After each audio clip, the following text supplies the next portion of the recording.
The purple sky of Nethus burned with dying light as Zixathara watched another 1,000 of her people fade away. The ancient Velthari elder stood at the window of the great council chamber, her 6 arms trembling as she pressed them against the crystal wall. Below, the once mighty cities of her world lay in ruins, their gleaming towers now dark and empty. The plague had come from nowhere 3 cycles ago. It ate through everything living, turning flesh to dust and bone to nothing. The Velthari had built their civilization on peace and knowledge for 50,000 years. They had never known war, never built weapons, never hurt another soul. But now their kindness meant nothing against this invisible death. "Elder, we have lost the southern continent," whispered Kethmar, her youngest advisor. His blue skin had turned gray with the sickness and his voice barely reached her ears. "The last city fell this morning. No one answered our calls." Zixathara closed her large golden eyes. When she opened them again, tears like liquid silver ran down her face. "How many are left?" "Perhaps 10,000. Maybe less. 10,000. From a population of 8 billion, only 10,000 remained." The plague moved faster each day, and their greatest minds could not stop it. They had tried everything they knew, but the Velthari had never faced anything like this. Their science was built for creation, not destruction. "The quantum transmitter is ready, Elder," said another voice. This came from Hexara, the chief of communications. She was one of the few who still looked healthy, but Zixathara could see the fear in her eyes. "We can send the message across the galaxy." Zixathara turned from the window.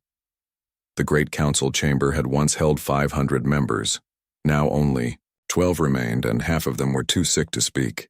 The great dome above them, which had once shown the stars in all their glory, now displayed only darkness.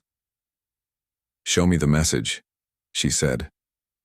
Hexara touched a crystal panel, and words appeared in the air before them.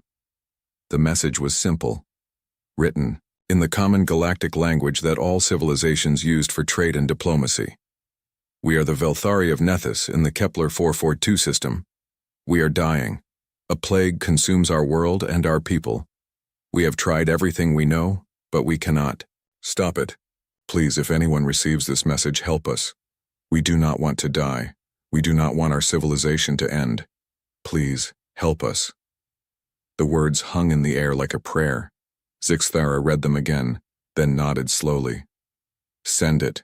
Send it to every star, every world, every ship that might hear us." "Elder," Kethmar said softly, "what if no one comes? What if they fear the plague will spread to them?" Zixathara looked at her dying advisor. "Then we will face the end with dignity, as we have lived. But perhaps someone out there will have the courage to help strangers." Hexara activated the transmitter. The massive quantum array beneath the capital city hummed to life, using the last of their power reserves.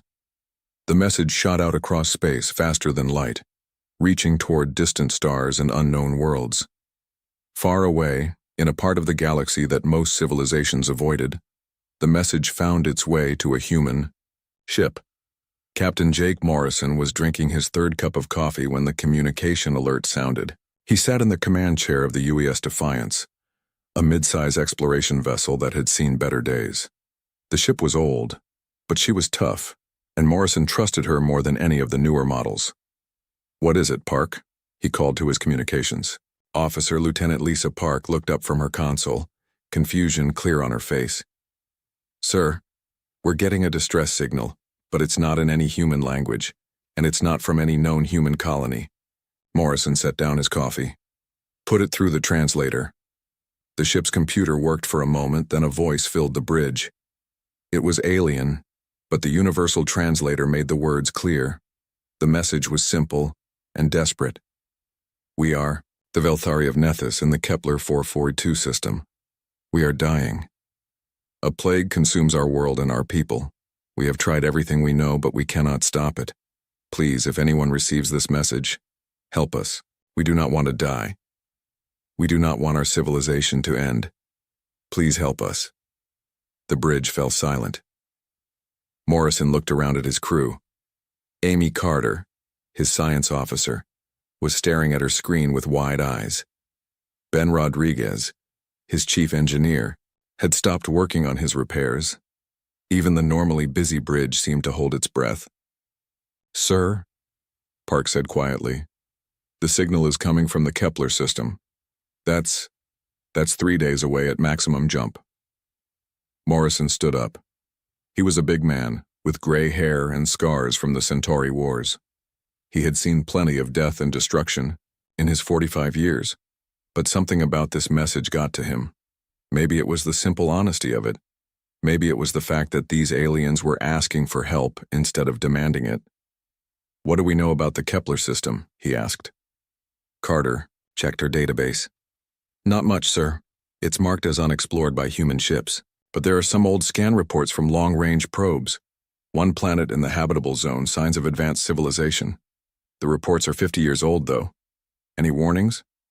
Any reason to stay away?" "No, sir. Just, it's far from human. Space. If we go there, we'll be on our own." Morrison walked to the main screen and stared out at the stars. Earth Command had given him orders to patrol the outer rim, looking for new trade routes and habitable worlds. They had not told him to answer alien distress calls. In fact, they probably would not want him to. But Jake Morrison had not joined the space service to follow safe orders. He had joined to explore, to help, to make the galaxy a better place, and right now, somewhere out there, people were dying. "Rodriguez," he called to his engineer, "how's our jump drive?" "Ready when you are, Captain. We've got fuel for 6 jumps, maybe 7 if we push it." Morrison nodded. "Park, send a message to Earth Command. Tell them we received an alien distress call and we're responding. Tell them we'll report back when we can." "Sir," Carter said carefully, "we don't know anything about these aliens. We don't know if it's safe. We don't even know if the message is real." Morrison looked at her. "Amy, if you were dying and you sent out a call for help, would you want someone to come?" Carter nodded slowly. "Yes, sir." "Then that's what we're going to do." Morrison sat back down in his command chair. "All hands, prepare for jump. We're going to Kepler 442. As the Defiance powered up its jump drive, none of the crew knew they were about to change the galaxy forever. They only knew that somewhere in the darkness, someone needed help. And humans, Jake Morrison had learned long ago, did not abandon people in need. The Defiance dropped out of hyperspace with a shudder that ran through the whole ship. Captain Jake Morrison gripped his command chair as the stars stopped spinning and became steady points of light. But what he saw on the main screen made his blood run cold. The Kepler 442 system was not empty. 30 sleek black ships surrounded the dying planet of Nethus like vultures around a corpse.